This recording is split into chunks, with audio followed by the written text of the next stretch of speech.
Bonjour à tous, Timothée Legrand, adjoint chef marché nutrition végétale et bienvenue dans ce nouveau coup de boost.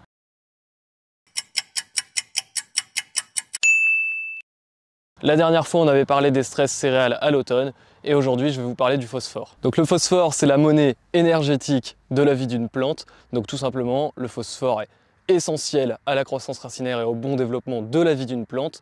C'est une roche qui est limitée dans le temps et définie par le temps, il est donc essentiel de la préserver. Surtout que lorsqu'on la retrouve dans le sol, la plante n'est capable de le capter qu'à 2 mm des racines, contrairement à l'azote qui lui est captable jusqu'à 20 mm. Comment fabrique-t-on le phosphore? Tout simplement, déjà le phosphore est une roche, c'est un phosphate naturel qui est tricalcique. C'est d'ailleurs la forme qu'on retrouve principalement dans le sol. Cette forme n'est pas assimilable par la plante, mais elle est électroniquement stable. Comment on le rend assimilable? Tout simplement, l'industrie va venir l'attaquer soit à l'acide phosphorique pour donner un phosphore assimilable mais électroniquement instable, donc phosphore monocalcique qu'on retrouve dans le Super 45. On va aussi l'attaquer avec de l'acide sulfurique qui va donner un phosphore monocalcique hautement assimilable par la plante qu'on appelle le Super 18. Maintenant je vais vous parler du phénomène de rétrogradation du phosphore. Concrètement, dans les Hauts-de-France, on est bien souvent confronté à des pH basiques, à partir de 7,5 par exemple. Concrètement, en plaine, comment ça se traduit?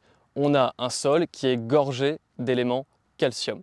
Je vous ai dit tout à l'heure que la forme assimilable du phosphore était monocalcique, mais il est chargé avec 2 charges négatives.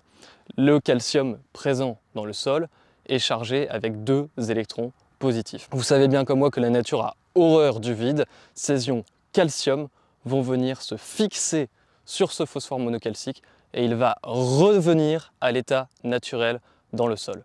Et donc, tricalcique, non assimilable, mais électroniquement neutre. Donc en résumé, vous avez un phosphore assimilable par la plante qui va se retrouver à pH basique, à nouveau bloqué dans le sol et donc à l'état naturel sous la forme phosphore tricalcique. Selon l'INRA, un Super 46 à pH 7,5, au bout de 2 jours, c'est 70% de disponibilité qui est perdue. Pour pallier les problèmes de rétrogradation du phosphore, les industriels ont créé ce qu'on appelle le phosphore protégé. Concrètement, qu'est-ce qu'on va faire? On va prendre ce phosphore monocalcique assimilable par la plante, on va l'enrober d'un côté d'acide humique et d'acide fulvique pour qu'il reste sous sa forme hautement assimilable dans le sol et qu'il empêche sa rétrogradation.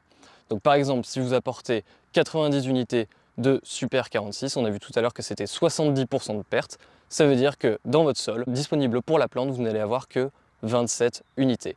Avec un équivalent 0,20, 0 protégé, vous allez apporter 40 unités de phosphore protégé directement disponibles pour la plante. Maintenant vous allez me dire comment la plante fait pour capter ce phosphore protégé puisqu'il est enrobé d'une couche protectrice. Et bien tout simplement la plante quand elle est stressée, quand elle a besoin de phosphore, elle va émettre un acide.